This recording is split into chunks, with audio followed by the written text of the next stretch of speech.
Mga bro, isang napakalakas na balita na naman mula sa ere. Confirmed na, dagdag 12 FA-50 Block 20 fighter jets ang parating para sa Philippine Air Force.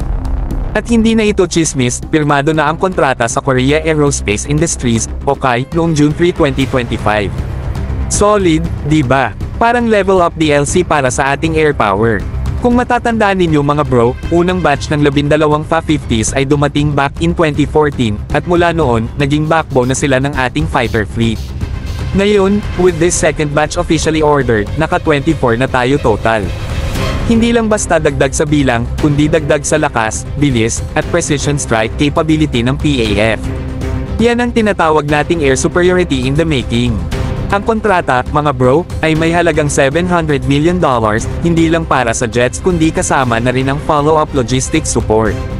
Hindi lang tayo bumili ng eroplano, bumili rin tayo ng tiwala at tuloy-tuloy na suporta para siguradong ready to fly at mission ready ang bawat isa. At lahat ng ito, made delivered before 2030. That's forward planning done right. Para sa KAI, ito ang second export deal ng FA-50 sa Pilipinas, pero para sa atin, this is a huge milestone sa modernization goals ng AFP. Sa gitna ng lumalalang tensyon sa region, ang mensahe ay malinaw, hindi tayo nagpapabeya at hindi tayo papayag na walang panlaban sa ere. At mga bro, huwag nating i-underestimate ang FA-50 Block 20. May upgraded radar, weapon systems, at interoperability features ito, perfect match sa mga high-tech operations at joint missions with allies.